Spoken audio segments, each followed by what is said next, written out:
Hi hello నమస్తే welcome to auto wall updates. ఇప్పుడే మన హన్సిక గారు నటించిన గార్డియన్ మూవీ చూడడం జరిగింది. ఈ మూవీ 2 అవర్స్ రన్ టైమ్‌తో అనుకుంటా అండి. ఆల్రెడీ థియేటర్స్‌లో తమిళ్‌లో రిలీజ్ అయింది. ఇప్పుడైతే 1 ఇయర్ తర్వాత మన ఆహా వాళ్ళు తెలుగులో కూడా స్ట్రీమ్ చేస్తున్నారు. సో ఈ మూవీ ఎలా ఉంది, అసలు ఈ వీకెండ్ ట్రై చేసా లేదని ఇన్ డెప్త్ తెలుగులో మాట్లాడుకున్నాం. సో ఇంక ముందుగానే మనకి డిస్క్లైమర్ ఇచ్చేసారు కదా, ఆహా స్ట్రీమ్ చేస్తుందంటే ఎలా ఉంటుందో తెలుసు కదా కంటెంట్. ఇందాకేనండి ఒక రివ్యూ ఇచ్చాను, ప్రణయం అని చెప్పి 1947 అని. ఆ మూవీ అయితే పర్లేదు అనిపించింది. బట్ మళ్ళీ ఆహా వాళ్ళు డిసప్పాయింట్ చేయరు కదా, మనం ఇలాంటి రాడ్ మూవీస్ తెస్తూనే ఉంటారు. ఈ హన్సిక గారికి అసలు అర్థమే కాదండి. ఈవిడ ఎప్పుడు ఈ హారర్ స్టోరీస్, ఈ లేడీ ఓరియంటెడ్ స్టోరీస్ ఎప్పుడు వచ్చినా కానీ ఈవిడ పెద్ద రాడ్లే అవుతాయి. ఆ జానర్ వర్కౌట్ అవ్వట్లేదు అని ఆవిడకి తెలుస్తుందో తెలియట్లేదో చుట్టూ ఉన్న వాళ్ళు చెప్తున్నారు, నాకు అర్థం కావట్లేదు. కానీ అలాంటి మూవీస్ వస్తూనే ఉన్నాయి. సో 2025లో కూడా ఇలాంటి స్టోరీ లైన్తో మూవీస్ వర్కౌట్ అవుతాయి అనుకుంటున్నారు చూసారా, వాళ్ళది అమాయకత్వం అనుకోవాలి ఇంకేమనుకోవాలో అర్థం కావట్లేదు. సో ఒకప్పుడు అంటే హారర్ మూవీస్ వర్కౌట్ అయ్యాయి, అది కూడా మన లారెన్స్ గారికి మాత్రమే, మిగతా వాళ్ళు కూడా వర్కౌట్ అవ్వలేదు. సో ఈ స్టోరీ లైన్ వింటే ఎవరైనా చెప్తారండి, చిన్నపిల్లలైనా ఇదైతే వర్కౌట్ అవ్వదని. ఈ మూవీ స్టోరీ లైన్ కూడా చాలా సింపుల్ అండి. ఒక ఆవిడని చంపుతారు, ఆవిడైతే దెయ్యం అవుతుంది, రివెంజ్ తీసుకోవడానికి మళ్ళీ వస్తుంది. ఇదే స్టోరీ ఎన్ని సినిమాలో చూడలేదు చెప్పండి మనం. సో ఇలాంటి బేసిక్ రివెంజ్ స్టోరీ పెట్టుకొని ఎలా హిట్ కొడదాం అనుకుంటారు నాకైతే అర్థం అవ్వట్లేదు. పోనీ తీసుకునే చాలా రొటీన్ స్టోరీ అండి, దాన్ని కొద్దిగా ఎంటర్టైనింగ్గా అండి ఎంగేజింగ్గా అన్న ప్రెజెంట్ చేశారంటే అది కూడా లేదు. ఫస్ట్ నుండి ఒక డల్ నేరేషన్లో అలా వెళ్ళిపోతుంది అంతే.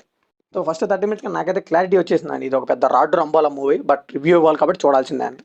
హన్సిక గారు హారర్ సినిమాలు చేస్తే హారర్ సినిమాలకి భయపడట్లేదండి. ఆవిడ హారర్ అనే కాన్సెప్ట్ తీసుకొస్తున్నారు చూసారా, అక్కడే నేను భయపడుతున్నాను. సో ఇది పక్కా రాడ్ అవుతుంది, దీన్ని మనం చూడాలి, కన్ఫామ్గా రివ్యూ ఇవ్వాల్సి వస్తుందేమో అని. సో ఆ లెవెల్లో సినిమాలు అయితే దిగజార్చేశారండి. ఆవిడ హారర్ సినిమాలు తీయటం ఏమో కానీ వాళ్ళ చుట్టుపక్కల ఉన్నారని చెప్తే కొద్దిగా బెటర్. కిమూలో పాజిటివ్స్ అండి, నేను మొత్తం వెతికానండి, నాకేం దొరకలేదు. కొద్దిగా దెయ్యం కాస్ట్యూమ్స్ బాగున్నాయి అనిపించింది. హన్సిక గారికి ఆ మేకప్ ఏదో చేశారు కదా, అది కొద్దిగా పర్లేదు అనిపించింది. కిమూలో నెగిటివ్స్ అండి, నేను ముందే చెప్పాను కదా, స్టోరీ లైనే చాలా ప్రిడిక్టబుల్, దానికి తగ్గట్టు ఆ నేరేషన్ అయితే చాలా డల్గా వెళ్ళిపోతూ ఉంటుంది. అసలు ఈ మూవీలో లవ్ స్టోరీ అవసరం లేదండి. ఆ హీరో ఏమో ప్రొడ్యూసర్కి ఎవరో తాలూకా అనుకుంటా తీసుకొచ్చి పెట్టేశారు. అసలు ఏం చేసాడు, ఎందుకున్నాడో తెలియదు ఆ మూవీలో. ఇంకా ఫ్లాష్ బ్యాక్లో సాంగ్ కూడా అనవసరం, రన్ టైం అనవసరం, ఆ డబ్బులు కూడా అనవసరం.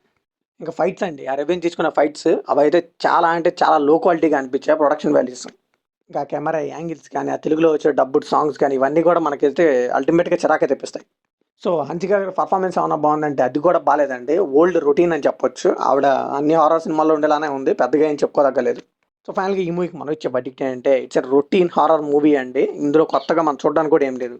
సో రివ్యూస్తో సినిమాలో చంపేస్తున్నారు అంటారు కానీ ఇలాంటి మూవీస్ మనల్ని చంపేస్తున్నారు వాళ్ళు.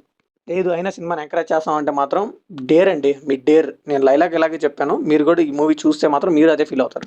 సో ఇది కంప్లీట్లీ నా ఒపీనియన్ మాత్రమే అండి. ఈ మూవీ మీకు అనిపించిన కామెంట్లో షేర్ చేసుకోండి, లైక్ చేయండి, షేర్ చేయండి, వెళ్ళే ముందు సబ్స్క్రైబ్ చేసుకోండి.